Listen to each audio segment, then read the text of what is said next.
abatulaba abalaba embuzi z'omukenkufu tubeebaza nnyo ebbanga lyonna olw'okugobereranga buli lwa Sande omukenkufu Nyanzi Julius mbango byebumale ku TV yo okulaba nti ebintu byonna bitambula bulungi nnyo. Twebaza bonna abatugoberedde ebbanga lyonna. Tubeerawo wano buli lwa Sande saawa 7 ne tweyongera okumanya n'okuyiga ebintu ebyo ebisobola okutukulaakulanya.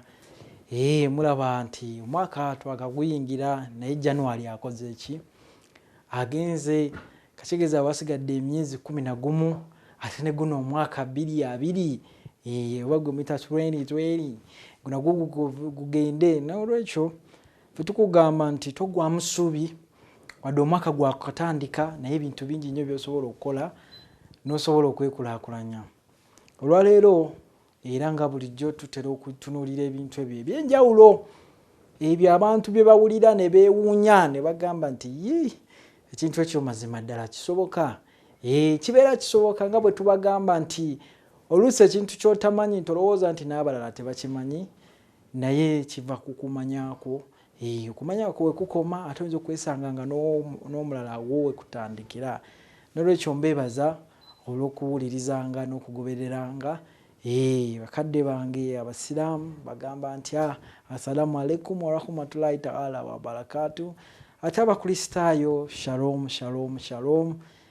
Prof by research nga bulijjo ku Equatorial Mall ekisenge 152 awo tusanga. Tuzo twogera ku bintu bingi. Mulaba mawulire tuwandiika buli bukedde mu bukedde. Buli lwakusatu guba omuko 16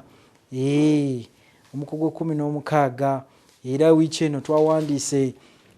ku mazzi ga Colloidal Silver. Amazzi ga silver mu abatero tugoberera twagogerako wano amazzi aga ag'ekikompe abafaaza nabo ge batera okukozesa kubanga abafaaza b'edda naddala Abalooma baddiranga ekikompe ne bateekamu gano amazzi ne banywa ne batta obuwuka bwonna. Kwe kwava enjogera nti gundi agala bya bwereere agala ebintu nga biri ku silver plate nga tebirina buzibu bwonna naddala abaana b'abagagga abo baagala nnyo ebintu bwe bityo. Kyova olaba nti omwana bwe yazaalibwanga nga mulangira oba famire ye nga balinawo nga baakolamu kwegamba nga baakolamu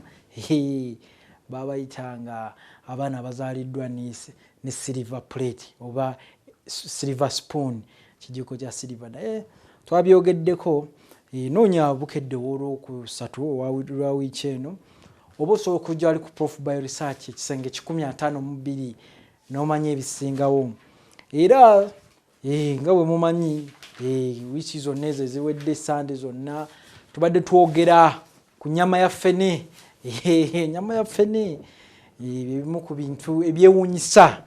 mu nsi muno Prof by research bitukoze era abaliddawo n'abalijja bali bijjukira bigeze mu byafaayo muyinza mu butabimanya nga bwe walaba Yesu yaliwo be yawangaala nabo tebamukkiririzaamu bamukuba n'amayinja abalala ne bamuteeka ku miti ne bamuleega bamuleega ssebo ku miti ne bakomerera sajja Kabulini n'Abafalisaayo n'Abababirooni si baakusaaga. Naye emyaka bwe gyetooloola ate ebigambo byeyogera byakola amakulu byakola enjawulo. Naffe tomanya emyaka bwe gyetooloola birikola amakulu mu bazzukulu bammwe naye nga nammwe era nammwe bikoze amakulu tulina okusiima okwo. N'olwekyo nga bwe tujja twogera ku bintu ebitali bya bulijjo olwaleero twagala twogere ku bukuta bw'embaawo. Bukuta bw'embaawo bukuta bw'embaawo obukuta bw'embaawo bw'emiti kati nga kalitunsi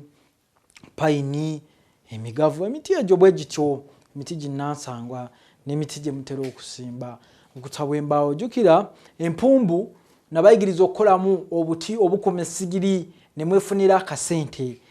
Obuti obukuma essigiri era abantu bangi nnyo babukola mbusanga mu supermarket eyo nenfe essanyu ne ngamba yes alhamdulillah rabbil alamin. Kintu nga kisufu kino Katonda yeebale nti kiki abantu baffe business zembayigiriza bazitadde mu nkola essanyu lyange kisinga ne ssente ne bontampa akakadde ku $1 naye okusitula embeera z'abalala nabo ne bafuna ne bateekubagiza kinsanyusa nnyo naye n'olwekyo olwaleero gwe ali ku remote gamba mutabani wo Barnaba ne Maulano bave ku remote yo abaana abo mbamanyi baagala nnyo kwerondalonda bayinza okuzannyira ku remote yo baagala kulaba tepo na boona bagambe nti kati zino mbuuza mu kenkufu tugenda kuyiga ate gwe omusalamala naawe alina ebbajjiro sembera olaba obugagga obuli mu bukuta bw'embaawo obukuta bw'embaawo buno buvaamu ekyobugagga nga kiba kiyita wood oil oba osobola omuyita DMSO buto wa obukuta bw'embaawo oba amasanda g'obukuta kubanga tulina okukimanya emiti gino bwe giba gikula gisika eminnyo okuva eyo wansi ekuva eyo ebuziizi yonna ne gigikuŋŋaanyiza mu bibajjo kati emiti egyo gitera okubeera n'amasanda era bw'ogutema guleeta amasanda oba kiyite saapu agamu gaba mamyukirivu amalala nga galinga amata gabanga olutaatata bwe gatyo kati ekintu ekyo agamasanda ge bayita saapu naye bano abasalamala bwe basala emiti kati amasanda ago gakalira mu bukuta mu kikuta ekyo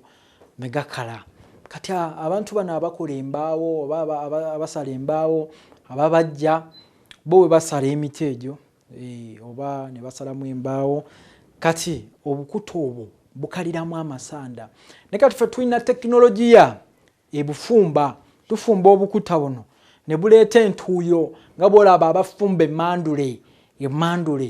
kati emmandule y'obukuta buno yeetuwa kye bayita wood oil oba amasanda g'obukuta bw'embaawo mu lulimi olunyanyimbe osobola omuyita DMSO dimethyl sulfoxide ddagala lya kabi nnyo ly'amaanyi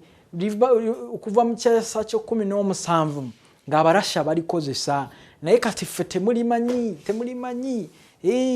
ffe tetulimanyi era okuba nti ebintu byaffe tubeera mu ddoyidoyi ebintu byaffe bya politics ebintu byaffe bya lugambo kukonjera kuwalana kwogera ku bagagga kadde waffe Alex Mukulu yabalaba nti mukera ku makya ne mugula amawulire naye ate ekiristi ennaku zino mugula amawulire nga galimu emboozi y'omukenkufu afazaali n'otaviiramu awo naye nga kyengezaako okutegeeza nti obugagga buno obuli mu bukuta bw'embaawo abarasha baabutegeera dda emyaka nga 3 emabega mu kyasa kye-17 nti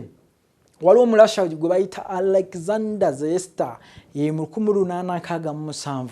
yatandika okukamula obukuta bw'embaawo era mu barasha mubamanyi balina pulezidenti waabwe gwe bayita Vladimir Putin yayitako n'owaawano omwaka oguwedde mu Russia Africa Convention naye abasajja abo waliwo dokita yali ajjanjaba omulwadde naye mu kujjanjaba omulwadde yali atambudde ne kabutto ak'obukuta bw'embaawo obukuta bw'embaawo oba bwa payini oba bwa kalituusi oba bwa mivule bonna emiti gyonna we babasaze kasagiba nga sijja butwa kati munnaye n'akalekaawo akacupa ke naye n'agamba Nansi bano batera okuyamba ku basawo abamu babayita basisita n'amugamba nti omulwadde oyo ojja muwa eddagala ngenze bambi Nansi teyategeera bulungi nnyo Nansi